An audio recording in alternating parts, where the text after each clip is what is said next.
lorsque cela sera géré, ça va passer par un parlement élu qui est en place pour traiter aussi de ces questions-là, qui est le constituant dérivé. Et le chef de l'État l'a dit, lorsque on verra, est-ce que ça s'arrêtera là, pour qu'on s'arrête à une révision, au changement de quelques articles, ou bien le besoin des Congolais ira jusqu'au changement, c'est-à-dire entrer beaucoup plus en profondeur. À ce moment-là, on va se référer aux constituants originaires, dont le peuple, tout Congolais tel qu'il est. Qu'est-ce qui est difficile à comprendre? Et donc aujourd'hui, on n'en est pas encore ni à la révision, ni au changement, mais l'option c'est de revoir la Constitution. Par la révision ou par les changements, les Congolais vont en décider selon leurs besoins. Parce que la Constitution est un contrat social. Comme la Bible qui est aussi un contrat social, Dieu dit, mettez-moi à l'épreuve et de cette façon vous verrez que moi je ferai plus que... Alors, quand dans les contrats, nous respectons ce que Dieu nous demande, et donc en retour, donc c'est un contrat social entre les gouvernants et les gouvernés. Ça doit répondre aux aspirations des Congolais qui ne doivent pas céder. Pourquoi d'autres pays africains n'ont pas écrit comme ça qu'ils peuvent céder leur souveraineté pour des raisons d'intérêt de l'Union africaine? Pourquoi c'est dit autrement, mais pas de cette façon-là? Souveraineté. Et c'est ce que nous sommes en train de vivre. Et donc, toutes les guerres que vous voyez là, c'est pour qu'on nous dise, mais c'est dans leur propre constitution, ils doivent céder. Vous avez suivi Nicolas Sarkozy. Il a dit, mais à un moment donné, on doit partager les ressources, on doit partager aussi les terres. Nicolas Sarkozy le dit tout clairement.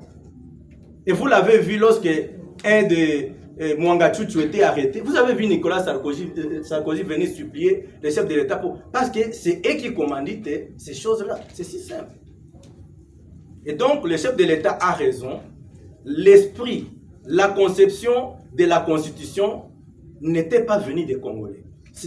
La mouture était venue d'ailleurs. Les rédacteurs, le pauvre Mampouy a même dit ce qu'il voulait qu'on écrive à des dispositions qu'on a refusées. Il a même dit que lui, en tant que rédacteur, il a voté non au référendum. Mais comment les rédacteurs votent non au référendum? Parce qu'on lui a fait écrire pas selon l'esprit que lui voulait, mais selon l'esprit originel des concepteurs.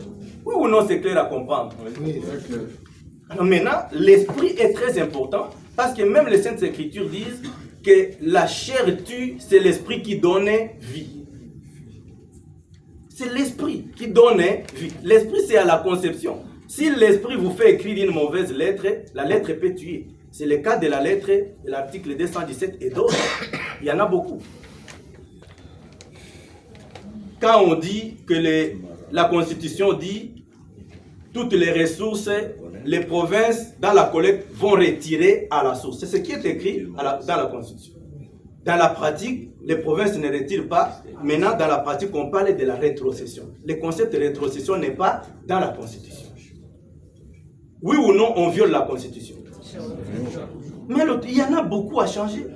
Beaucoup à changer.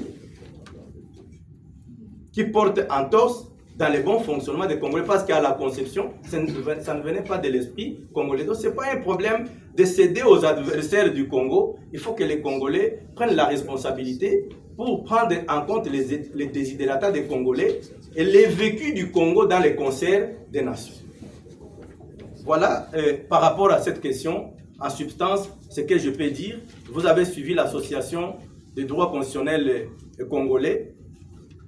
Nous avons fait la déclaration hier à l'université de Kinshasa. Vous avez vu les professeurs Bochab, les professeurs Essambo, les professeurs Kalouba, les professeurs Makiashi, les professeurs Ngondankoy et les professeurs Kalala et d'autres qui étaient là-bas.